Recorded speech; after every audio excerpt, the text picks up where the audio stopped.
Après que tous ses amis aient quitté le pays pour l'Europe, Cédric, rongé par un profond complexe d'infériorité, chercha désespérément à les impressionner.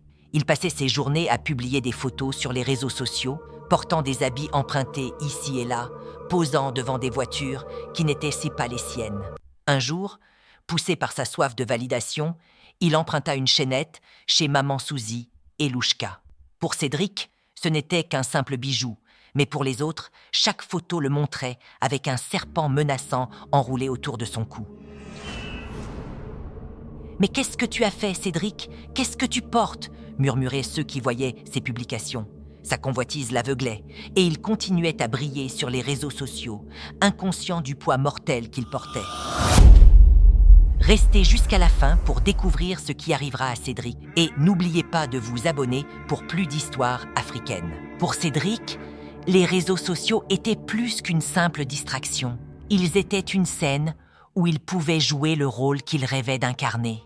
Avec ses amis partis en Europe, il se sentait de plus en plus seul et insignifiant. Il voyait leurs publications, photos de voyage, vêtements de marque, plats raffinés. Chacun de leurs posts était pour lui une gifle, un rappel cruel de sa réalité modeste. « Ils pensent que je suis resté derrière », murmura-t-il un soir, seul devant son téléphone. « Je vais leur montrer que moi aussi, je suis au sommet. » Cédric commença par emprunter des vêtements à ses amis, des montres et même des accessoires coûteux. Un jour, vêtu d'un manteau élégant et portant une montre empruntée, il se dirigea vers une rue résidentielle où des voitures de luxe étaient garées. « Jonas, prends-moi en photo ici, devant cette BMW, » dit-il à son ami. « Mais Cédric, cette voiture n'est pas à toi, » répondit Jonas inquiet. « Et alors ? Les gens ne le sauront pas. Ce qui compte, c'est l'image. Allez, dépêche-toi. » Après la séance photo, Cédric s'empressa de poster l'image sur ses réseaux avec une légende provocante. « Nouveau jouet, la vie ici, c'est la classe. » Les réactions furent immédiates. Des commentaires jaillirent de partout. « Waouh! Cédric, tu gères! Tu vis comme un prince là-bas! Mon gars, invite-moi dans ta nouvelle voiture quand je reviens! » Chaque notification renforçait son ego et sa dépendance à l'approbation des autres. En effet, Cédric était un jeune homme ivoirien né dans une famille modeste mais moderne. Dès son enfance, il rêvait de grandeur. La simplicité de sa vie contrastait avec les récits fabuleux qu'il inventait sur son prétendu luxe. « Mon père possède des voitures de luxe », aimait-il dire à ses amis à l'école. Bien sûr, personne ne pouvait vérifier, mais cette illusion lui procurait une satisfaction éphémère. Il empruntait des vêtements à ses camarades pour impressionner les filles et les gens autour de lui. Plus tard, lorsque ses amis commencèrent à partir pour l'Europe, Cédric se retrouva seul, rongé par un complexe d'infériorité. Il redoubla alors d'efforts pour paraître riche, allant jusqu'à poser devant les voitures de luxe des autres pour publier des photos sur les réseaux sociaux. Un jour, alors qu'il errait dans le quartier, Cédric aperçut Kossi, un garçon qu'il connaissait vaguement, portant un manteau d'un raffinement rare. Le tissu semblait briller sous le soleil et Cédric, envahi par l'envie, s'approcha de lui. « Kossi, ce manteau, il est magnifique !» dit-il, les yeux brillants. Kossi sourit. « Ah, tu aimes ? C'est une pièce unique. Écoute, je vais te demander une faveur.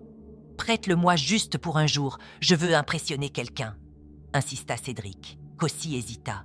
« Tu es sûr ? Bon, d'accord, mais rends-le-moi demain. » Ce que Cédric ignorait, c'est que Kossi avait volé ce manteau dans la boutique d'un marabout sénégalais. Le marabout, furieux, avait jeté une malédiction sur le vêtement. Quiconque le porterait verrait ses désirs amplifiés jusqu'à sa perte. Dès que Cédric enfila le manteau, il ressentit une étrange chaleur. Il se regarda dans le miroir et sourit.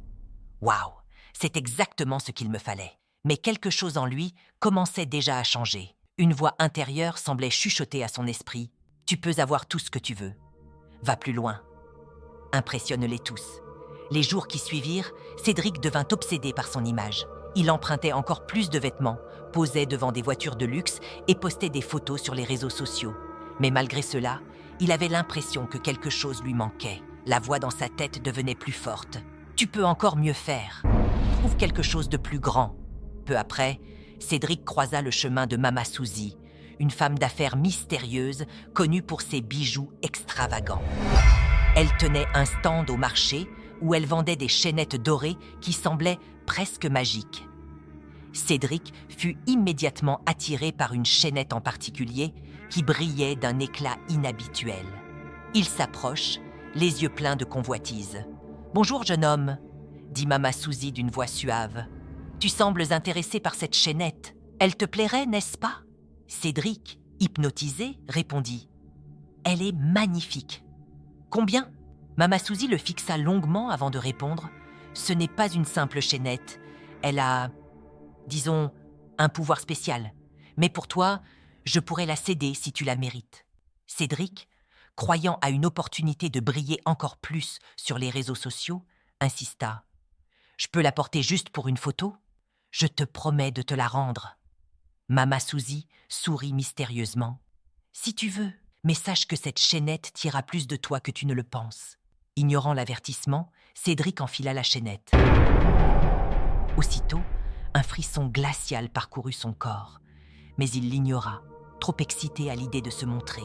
Il posa pour des photos devant des voitures luxueuses, croyant qu'il paraissait élégant. Mais à son insu, la chaînette apparaissait aux autres comme un énorme serpent lové autour de son cou. Mais pour Cédric, ce n'était jamais suffisant. Un jour, il eut l'idée de poser devant une villa somptueuse. « Prends-moi en photo ici, Jonas, juste devant le portail. Avec le bon angle, on dirait que c'est chez moi. » Jonas, visiblement mal à l'aise, répondit « Cédric, tu crois pas que ça va trop loin ? Et si quelqu'un découvre que tu mens ? » « Découvrir quoi ?» répliqua Cédric avec un sourire narquois. « Tant que l'image est belle, personne ne cherchera à savoir la vérité. » Les amis de Cédric en Europe observaient ses publications sur les réseaux sociaux avec un mélange de fascination et de confusion. Alors que Cédric voyait une chaînette élégante autour de son cou sur ses photos, ses amis, eux, voyaient un énorme serpent noir lové autour de lui, ses écailles brillantes et menaçantes. « C'est quoi ça, sur son cou ?» demanda Patrick dans un groupe WhatsApp. « On dirait un serpent, c'est flippant !» répondit un autre ami. Malgré leurs inquiétudes, aucun n'osa l'avertir directement. Mais dans l'ombre, les murmures sur cette étrange apparition se propageaient rapidement. Les gens commencèrent à se comporter bizarrement avec lui. Un enfant dans la rue s'écria « Maman, regarde, le monsieur a un serpent autour du cou !» Cédric fronça les sourcils. « Un serpent ? Quel serpent ?» demanda-t-il à haute voix, mais la femme et son enfant s'éloignèrent précipitamment. Peu à peu, la vie de Cédric se dégrada. Il se sentait épuisé, maigrissait à vue d'œil et était hanté par des cauchemars où un énorme serpent l'étouffait. Chaque matin, il se regardait dans le miroir et voyait une chaînette élégante, mais les autres voyaient un serpent lové autour de son cou. Un jour, désespéré, il retourna voir Mama Suzy. « Maman, quelque chose ne va pas. Les gens me fuient, ils disent dès que j'ai un serpent. » Elle le fixa avec un sourire glacial. « Ce que tu portes, mon garçon, n'est pas qu'une chaînette. C'est un cadeau et un fardeau. Si tu veux l'enlever, il te faudra en payer le prix. » Cédric, effrayé, s'enfuit en courant. Alors qu'il errait dans la rue, malade et désespéré, il fut accosté par un vieil homme qui portait une Bible. « Toi, jeune homme, arrête-toi !» cria le prophète. Cédric s'arrêta, surpris. « Qu'est-ce que vous me voulez ?» Le prophète le fixa intensément. « Je vois un serpent autour de ton cou, un esprit maléfique qui se nourrit de ta vie. Tu dois te débarrasser de cette chose, ou elle te tuera. » Trop faible pour résister, Cédric suivit le prophète jusqu'à une église. Là-bas, après de longues prières, le prophète arracha le manteau et la chaînette. Le manteau se déchira en lambeaux et la chaînette tomba au sol, se transformant en un énorme serpent noir qui disparut dans un nuage de fumée. Mais il était trop tard. Les jours de souffrance avaient épuisé Cédric. Quelques jours après l'exorcisme, il mourut dans son sommeil, son visage figé dans une expression de terreur. Mama Suzy disparut mystérieusement après la mort de Cédric, emportant avec elle ses secrets. Quant à Kossi, il fut arrêté pour vol et finit en prison. L'histoire de Cédric devint une légende urbaine, un avertissement contre l'envie et la recherche effrénée de validation.